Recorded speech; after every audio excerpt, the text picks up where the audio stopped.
man ako natumba, kayo ang nagtatayo sa akin. Salamat po ulit and happy Valentine's Day. Lovingly, you, Mahal. Thank you kasi hindi niyo ako nakikita dito na supportive po talaga. Pagaling ko lang na ikaw yung mama ko. Thank you for all the support in the fight na yung ulo ko.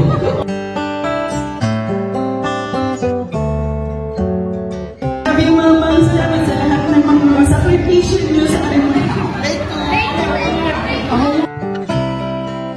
Mami, without you.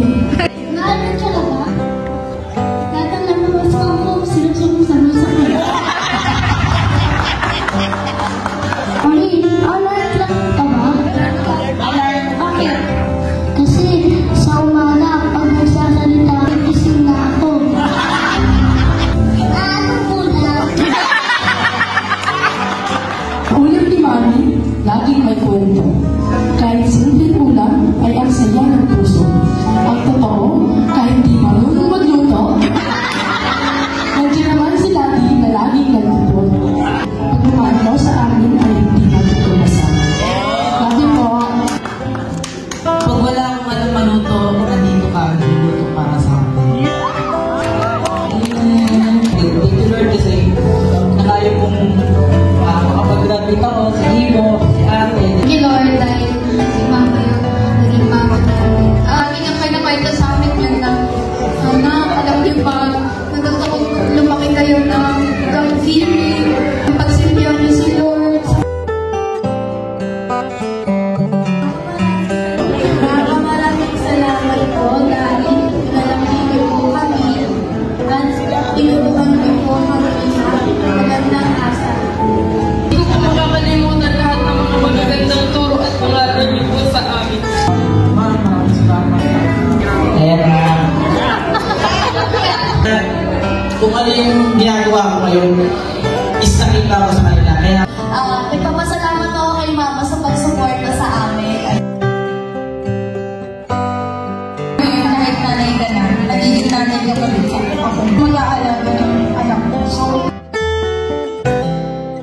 salamat sa lahat ng sacrifice para sa amin.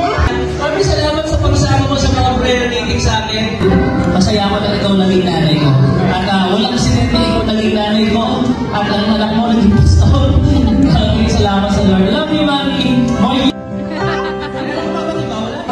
Salamat sa lagi mong pagagay kasi kung wala ka rin sa amin sa bahay, may mga tao na sumuko.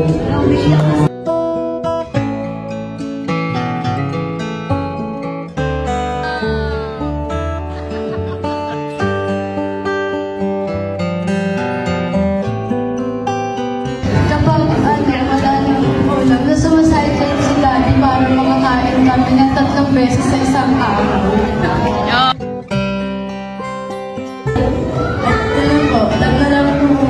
Thank you for everything, Mommy and Nika. Always forget for guiding me every time. Thank you so much.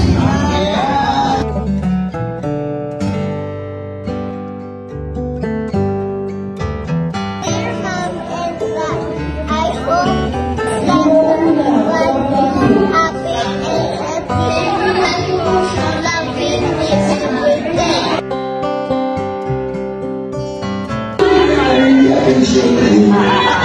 Lord, ang word sa magpapasalamat ko kay Lord na binigay ka sa amin. Na mahal kita. Pasensya na ako. Minsan masama. Gusto lang yung kita kaalagaan. Hindi ako magsasawa alagaan sa mga. Thank you for allowing me to